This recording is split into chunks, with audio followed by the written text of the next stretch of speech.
Hello everyone, this is a walkthrough for crypto challenge on Bustable. So let's move to the terminal.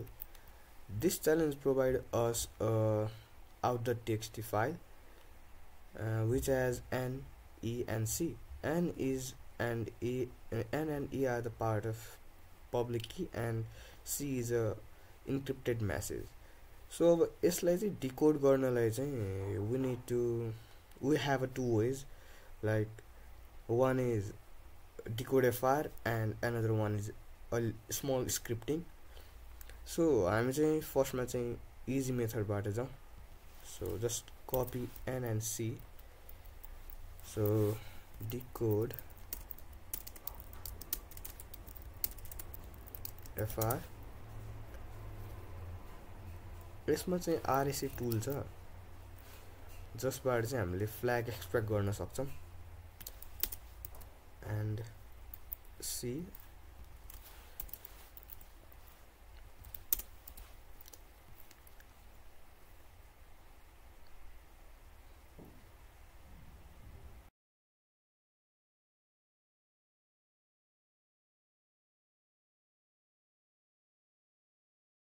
but how it works हामीले त्यो चाहिँ थाहा छैन.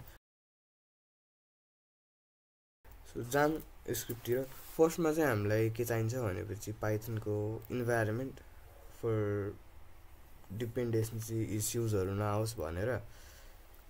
अब हामीले पाइथनको इन्भाइरोमेन्ट कसरी बनाउने भन्ने कुरा छ. VNB मैले चाहिँ अगाडि नै बनाएको छु र यसबाट चाहिँ हामीले फेरि एउटा इन्भाइरोमेन्ट क्रिएट गर्यौं. नाम चाहिँ WICS हो.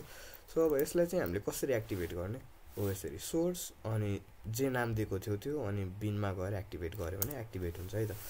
त्यसमा चाहिँ हामीले लाइब्रेरीजहरु इन्स्टल गर्नुपर्ने हुन्छ टु सल्भ दिस च्यालेन्ज है.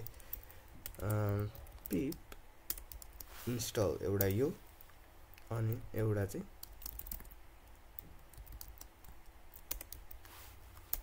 PyCryptoDump.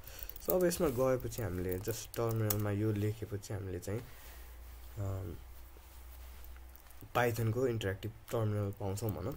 सो अब यसमा चाहिँ लाइब्रेरीजहरु इम्पोर्ट गरौँ.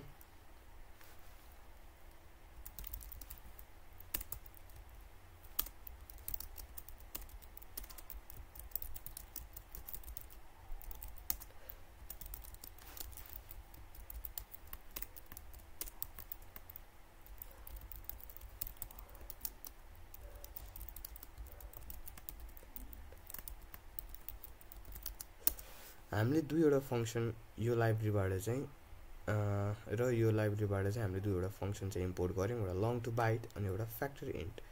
सो जो चाहिँ हामीले यहाँ चाहिँ यो भ्यालुजहरु पाएको छौं त्यो कपी गरौँ र यसमै राख्दियौं. अब हामीले n लाई फ्याक्टर गरेर दुईवटा प्राइम नम्बर चाहिँ एक्सट्र्याक्ट गर्नुपर्ने हुन्छ. कसरी फ्याक्टर गर्ने त है त. अब फ्याक्टर इक्वल्स टु फ्याक्टर इन्ट कसलाई गर्ने n लाई. सो n लाई फ्याक्टर गर्यो भने हामीले दुईवटा प्राइम नम्बर पाउँछौं. अनि यो फ्याक्टरको लागि अर्को मेथड पनि छ जो चाहिँ फ्याक्टर db.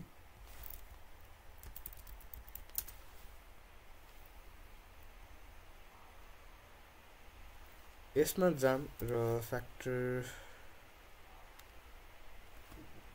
यसमा चाहिँ हाम्रो n को भ्यालु हाल्दियौं. हाल्यो भने यसमा चाहिँ दुईवटा नम्बर प्रोड्युस हुन्छ. एउटा यो एउटा p एउटा q भन्न मिल्छ यसलाई. सो यसमा चाहिँ भइ नै रहेको छ.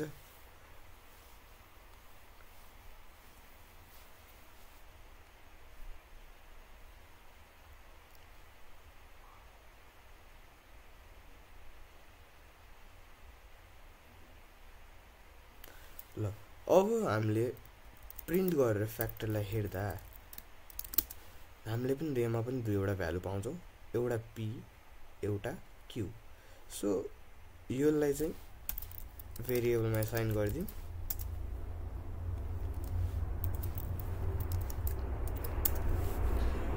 अब हामीले डिक्रिप्सन की को लागि चाहिँ यो भ्यालुहरु चाहिँ हामीले चाहिरहेको हुन्छ है त. सो d भनेको चाहिँ हाम्रो डिक्रिप्सन की हो। यसलाई हामीले यी पब्लिक की एक्सपोनेन्टलाई चाहिँ हामीले -1 ले पावर दियौँ, -1 पावर हो र फाइ चाहिँ हाम्रो मोडुलस डिभिजनको लागि युज भएको हो। यसले चाहिँ हाम्रो डिक्रिप्सन कीको लागि फर्मुला हो। यसले हाम्रो डिक्रिप्सन की चाहिँ जेनेरेट गर्छ है त। अब हामीले डिक्रिप्सन की बनायौँ, यो चाहिँ हाम्रो साइफर टेक्स्ट हो, मतलब यसलाई चाहिँ इन्क्रिप्टेड गरिएको छ है त। सो इन्क्रिप्ट गरेको छौँ भनेपछि हामीले यहाँ डिक्रिप्सन की बनायौँ। अब इन्क्रिप्टेड मेसेजलाई चाहिँ हामीले डीले चाहिँ डिक्रिप्ट गर्न सक्छौँ है त।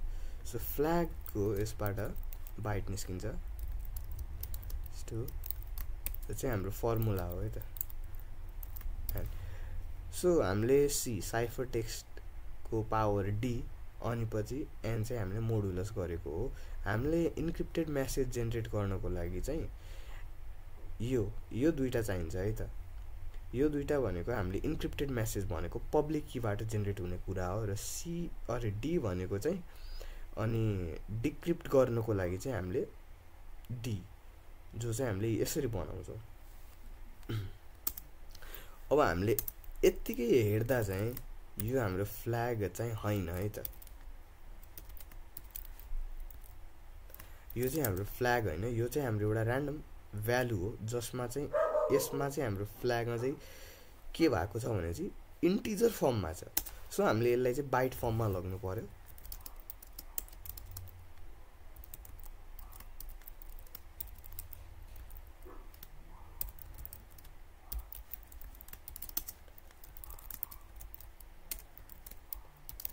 यसरी गर्दा हामीले चाहिँ फ्ल्याग पाउन सक्छौँ है त। हामीले यो मेसेजलाई चाहिँ डिक्रिप्ट गऱ्यौँ डिक्रिप्सन कीको हेल्पले, र हामीले यसबाट चाहिँ यो जुन हाम्रो इन्टिजर फर्ममा छ यसलाई चाहिँ हामीले बाइटबाट लगेर हामीले आफ्नो फ्ल्याग चाहिँ एक्सट्र्याक्ट गर्न सक्छौँ।